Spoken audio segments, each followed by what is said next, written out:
नीलाम्बुजक्षामलकोमलाङ्गं सीतासमारोपितवामभागं पाण्डुमहासाययगचारुचापं नमामि रामम रघुवंशनाथं। बोलो बाल कृष्ण लाल की जय। राजा रामचंद्र महाराज की जय। पुरुषोत्तम मास की जय। लक्ष्मी नारायण भगवान की जय। जितने भी लोग सोशल मीडिया के माध्यम से पुरुषोत्तम मास की कथा को श्रवण कर रहे हैं या इस कथा को लाइक कर रहे हैं या शेयर कर रहे हैं, सभी को व्यासपीठ से हरे कृष्णा हरे कृष्णा। पिछले अध्याय में हम लोगों ने जो कथा श्रवण करी, राजा दृढ़धनवा की कथा हम लोग श्रवण कर रहे थे। वाल्मीकि ऋषि आते हैं, राजा दृढ़धनवा को उसके पिछले जन्म की कथा सुनाते हैं कि पिछले जन्म में तुम सुदेव नाम के एक ब्राह्मण थे और तुम्हारी पत्नी का नाम गौतमी था। सुदेव का कोई पुत्र नहीं था, तो उसकी गौतमी जो है, पत्नी जो है, जिसका नाम गौतमी है, वह नारायण की तपस्या करने के लिए अपने पति को कहती है, यानी कि सुदेव को कहती है। यहां तक की कथा जो है वो हमने श्रवण करी। वाल्मीकि ऋषि राजा दृढ़धनवा को उसके पिछले जन्म की कथा सुना रहे। वाल्मीकि ऋषि कहते हैं कि राजन, सुदेव नाम का जो ब्राह्मण है अपनी पत्नी का कहना मानकर ताम्रपाणी नदी के किनारे बैठकर भगवान का सिमरन करने लगा, भगवान की तपस्या करने लगा।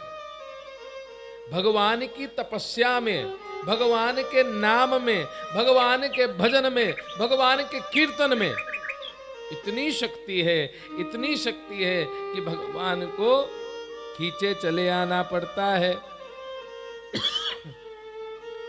संत लोग कहते हैं कि जितनी शक्ति राम में नहीं है, जितनी शक्ति हरि में नहीं है, उतनी शक्ति हरि के नाम में। जिनको राम नाम का आधार होता है उनका बेड़ा पार हो जाता है। इसलिए बड़े बड़े संत कहते हैं कि नाम जाप कबहू ना छोड़ो। और गोस्वामी तुलसीदास जी ने भी लिखा है, कलयुग केवल नाम आधारा और सुमर सुमर नर उतर ही पारा। इसी तरह, इसी सूत्र को लेकर, इसी तथ्य को लेकर सुदेव नाम का ब्राह्मण जो है ताम्रपाणी नदी के किनारे बैठकर भगवान हरि का नाम जपता है। श्री ओम नमो भगवते वासुदेवाय, श्री ओम नमो भगवते वासुदेवाय। संत लोग भी, हमने कई संतों को देखा है जिनके मुख पर जो है केवल हरि का नाम रहता है।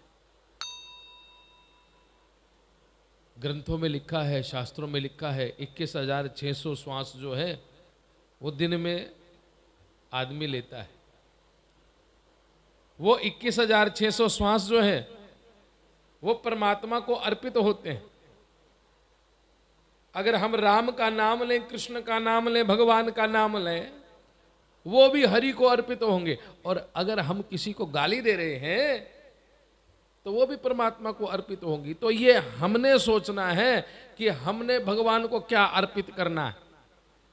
हमने भगवान को गालियां अर्पित करनी है या भगवान का करुणामय मीठा मीठा नाम अर्पित करना है। और इस नाम में बड़ी शक्ति है। सुदेव भगवान का नाम लेने लगा, कई हजारों साल तक तपस्या करी, भगवान प्रसन्न हो गए। अपने गरुड़ पर बैठकर भगवान उस जगह पर आए, ताम्रपाणी नदी के किनारे, जहां पर सुदेव नाम का ब्राह्मण जो है वो तपस्या कर रहा था। भगवान ने कहा कि आंखें खोलो। अब सुदेव आंखें कैसे खोले? अरे मन में तो हरि का दर्शन कर रहा है, जिसके मन में हरि आ जाए फिर उसकी आंखें खुलती नहीं है, क्योंकि हरि का दर्शन जो है वो आंखें बंद करके होता है। भगवान ने कहा कि ये ऐसे आंखें खोलने वाला नहीं है। भगवान ने जो स्मृति अंदर उसके हृदय में हो रही थी, जो नारायण वहां बैठे थे वहां से अदृश्य हो गए, और जब मन से अदृश्य हुए तब आंखें खोली, और जब आंखें खुली तो क्या देखते हैं, सामने नारायण है।